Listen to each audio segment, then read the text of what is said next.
ओम शांति। गीता का 14वां अध्याय, छठा श्लोक। सत्य, रज और तम ये तीनों माया के गुण हैं।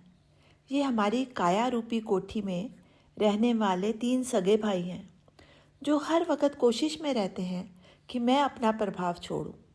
सबसे ज़्यादा खतरा सत्वगुण से होता है जो कब आकर हम में अहंकार भर दे तो पता भी नहीं चलता। तमोगुण तो फिर भी छूट जाता है क्योंकि उसमें बुराइयां होती हैं। रजोगुण सुख भी देने वाला है और दुख भी देने वाला है। रज यानी राज्य करने की भावना, दूसरों पर अपना राज्य करने की भावना, जैसे सास की बहू पर, पति की पत्नी पर, जेठानी की देवरानी पर। यह भावना सुख भी देती है और दुख भी देती है और आदमी इससे बंधा भी होता है, पहचान भी लेता है। लेकिन सत्वगुण कब हमारा पतन करता है हमें पता भी नहीं चलता, क्योंकि सत्वगुण होने से हम धार्मिक कहलाते हैं और अंदर कब अहंकार हो जाता है पता ही नहीं चलता।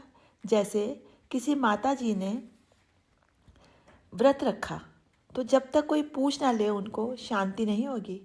कहेगी कल एकादशी थी, कल व्रत रखा था, आज सोमवार आ गया।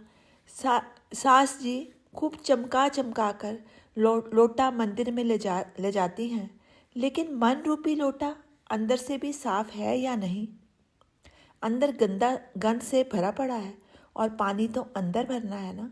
और अंदर से लोटे को साफ किया नहीं तो क्या फ़ायदा।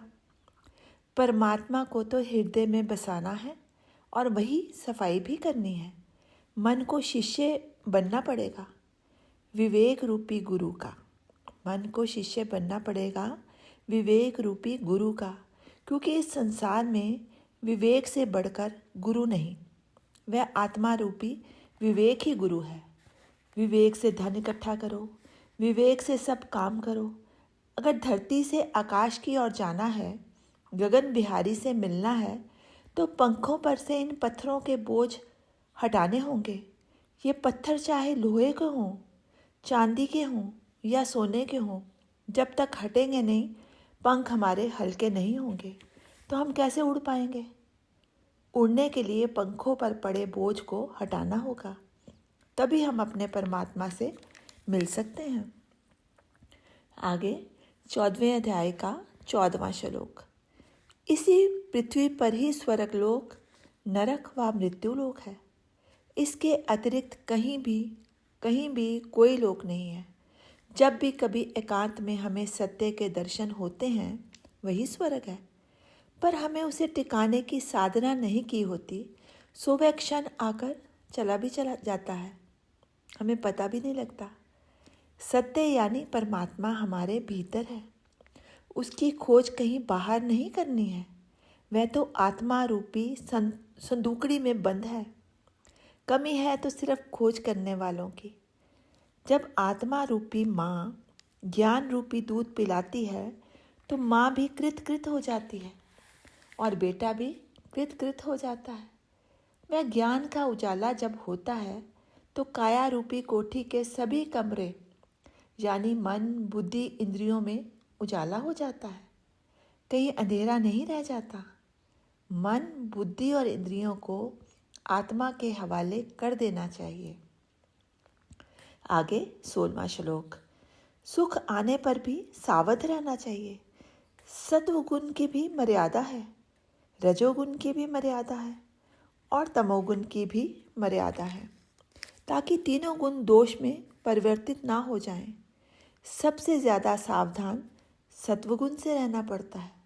सत्वगुण यानी धर्म के नाम पर गलत काम ना हो, उसी को करते हैं। अगर हमें गुस्सा आ गया और हमने चांटा लगा दिया, सत्वगुण यानी धर्म के नाम पर गलत काम ना हो, उसी को अगर हम करते हैं।